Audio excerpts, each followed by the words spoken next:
예. 그 뭐 죽음에 대해서도 좀 신장 때문에 가신 건가요? 예, 신장. 그래서 생전에 그 유튜브 같은 데 찾아보시면 배호가 공연하는 모습이 있죠. 걸어 나올 때, 퇴장할 때 보면 몸이 약간 옆으로 이렇게 좀 기울어 있습니다. 늘 한쪽 배에 손을 대고 통증을 참고 그래요.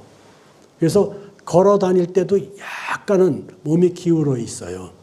그래서 그거를 지금은 이제 신장 이식도 하고 다 하지만 그때는 그게 안 되던 60년대이기 때문에 그랬습니다. 그러니까 그때 당시에 어느 잡지사에서 신인 라이벌 인터뷰를 했는데 그 배호의 상대 신인 라이벌이 차중락입니다. 낙엽 따라가 버린 사람, 차중락.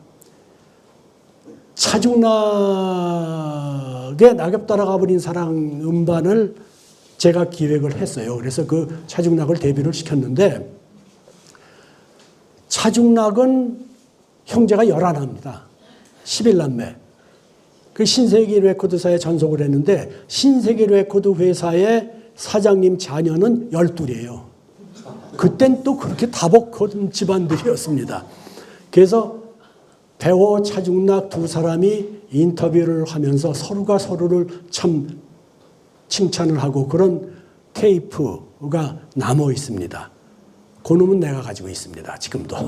그런데 1968년에 차중락은 뇌수막염으로 세상을 떠나고 그 다음에 72년도에 배호는 신장으로 세상을 떠납니다.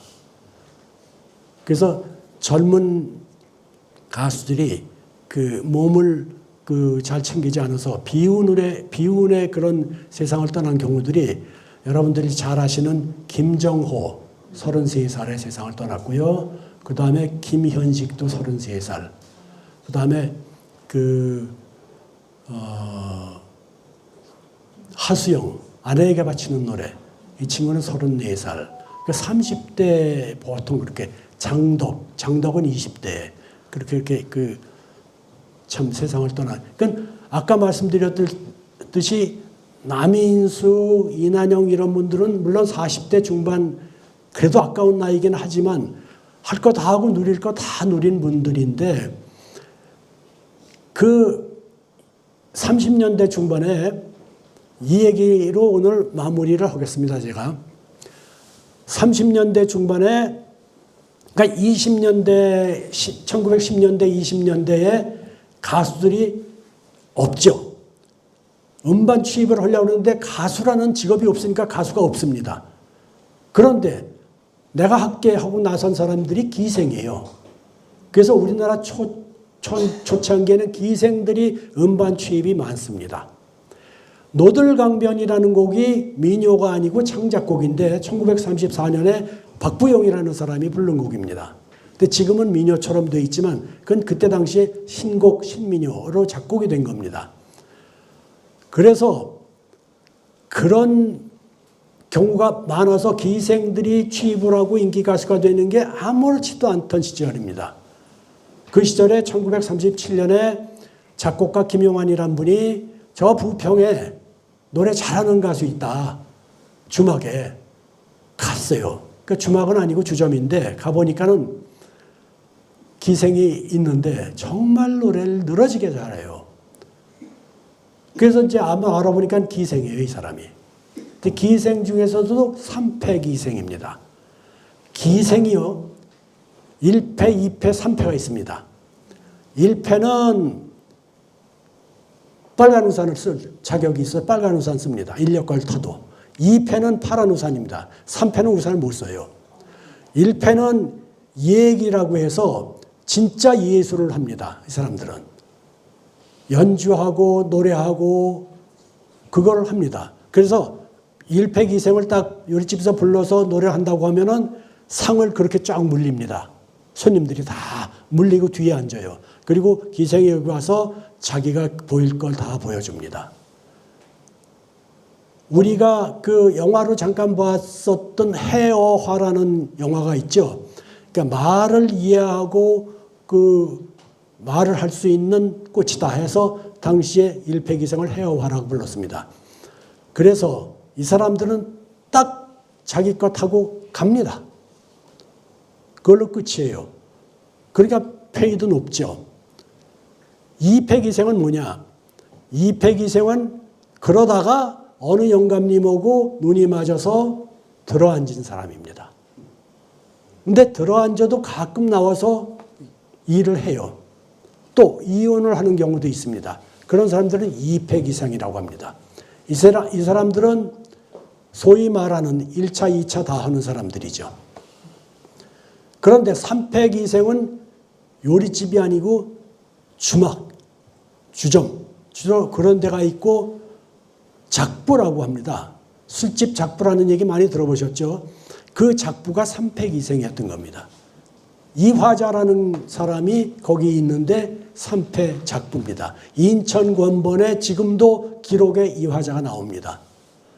부평인데 그래서 그 사람을 데려다가 노래를 시키는데 꼴망태 목동이 녹음이 되고 그 다음에 화류춘몽, 어머님 전상서 나오는 곡마다 히트를 합니다.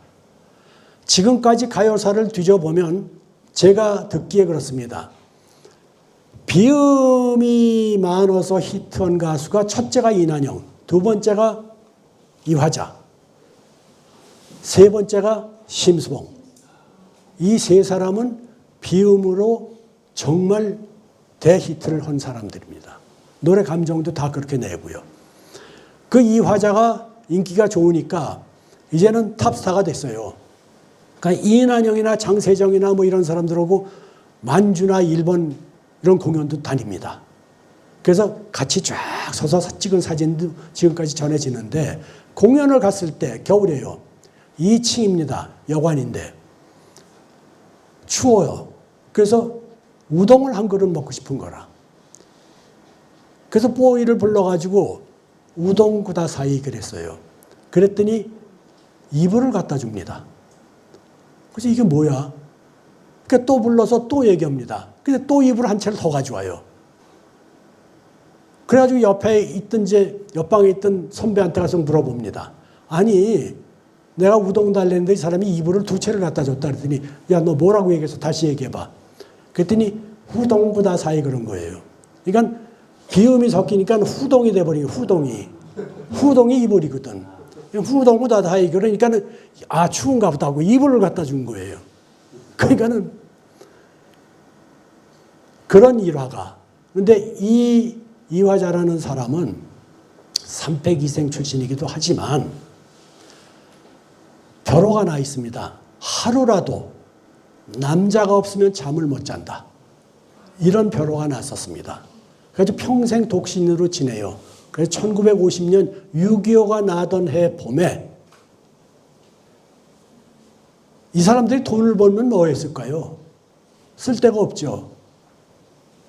다 먹여주고 뭐 다 이러니까 돈을 벌면 쓸 데가 없어서 지금 문제가 많이 생기는 그런 마약 마찬가지로 그때 당시에도 아편에 빠집니다. 그래서 평생 아편에 절어서 살다가 1950년 봄에 청진동 여관방에서 쓸쓸하게 세상을 떠납니다. 평생 독신이었고 아무것도 없습니다. 사람들이 가보니까 털 외투, 그러니까 밍크 코트입니다. 그거 한 벌이 딱 있더랍니다. 이것이 이화자라는 정말 걸출한 가수의 마지막이었다고 합니다. 자, 오늘 얘기 여기까지입니다. 더 이상 다른 말씀을 드릴 게 많지만 시간도 없고 또 질문도 없으니까 이쯤에서 마칠까 합니다. 질문요. 예, 말씀하시죠. 사랑의 미로 작사하셨어요? 아, 예, 그랬습니다. 감사합니다. 예, 선생님께 큰 박수 부탁드리겠습니다. 예. 제가 잠깐 몇 가지 첨언을 드리자면 이제 지금까지 얘기는 우리나라, 그러니까 지금 선생님께서 우리나라 대한민국 가요사의 최고 권위자세요. 여러분 정말 귀한 자리고 어디서 다른 데서 들을 수 없는 얘기를 오늘 들으신 겁니다. 그리고 이제 그 뒤에 얘기를 제가 잠깐 말씀드리면 장은숙 씨 음반을 이제 제작하셨고요. 여러분 잘 아시는 트윈폴리오 음반이 특이하게 음반에 보통 내부 가수 활동을 하잖아요. 근데 트윈폴리오는 활동을 다 끝내고 야 이제 그만하기로 하고 마지막으로 이제 공연을 하는데 선생님께서 그걸 보시고 야 이거 너무 아깝다 음반으로 만들자 해서 여러분들이 아시는 트윈폴리오 음반 딱 한 장밖에 없는 거거든요. 트윈폴리오 음반을 이렇게 또 제작을 하셨고요. 또 이미자 선생님 이미자 선생님이 아니고 누구죠? 혜은이 씨가 데뷔를 하게 만든 또 장본인이십니다. 그래서 여러분 정말 우리 대중 그 가요사에 정말 전설을 만나고 계시고요. 다시 한번 박수 부탁드리겠습니다. 배티김하고 기록윤 선생이 이혼을 했잖아요. 이혼하고 나서 일본으로 건너갔습니다. 기록윤 선생이. 그리고 나선 레코드 회사로 연락이 왔죠. 패티 같은 대형 가수 하나를 구해달라. 이제 그 오다가 저한테 떨어졌습니다. 그 여기저기 막 쑤셨는데 노래 잘해. 근데 키가 작아. 목소리도 작아. 근데 너무 잘해. 혜은이에요, 이게. 김승주라는 이름인데 그래서 데려다가 연습을 시켰습니다. 기록윤 선생이 녹음 이틀 전에 와서 보니까는 이건 기가 막힌 거야. 조그만 애를 데려다 놓고. 근데 노래를 잘해.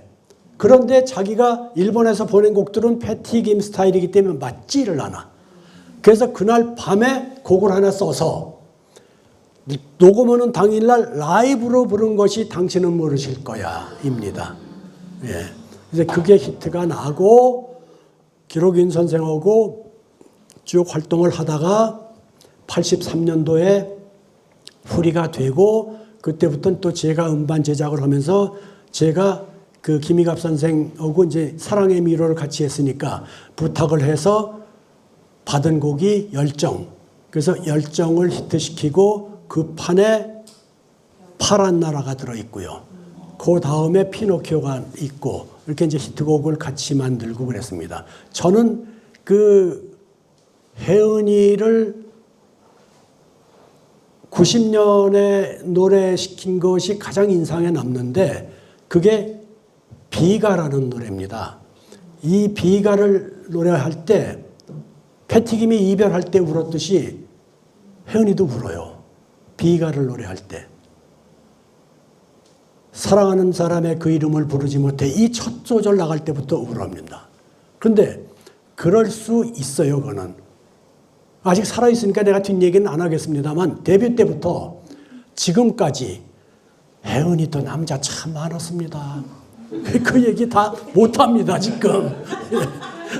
하여튼 그래서 여러 사연이 있으니까 자기 사연하고 맞는 가사가 오면은 눈물이 안 날 수가 없죠. 그 비가 어쩌다 한번 다시 찾아 들어보시면 노래하면서 그 프로 가수가 많이 떨고 그럽니다. 그게 눈물을 흘리면서 부른 노래 비가 제가 녹음시킨 것 중에서 가장 인상에 남습니다.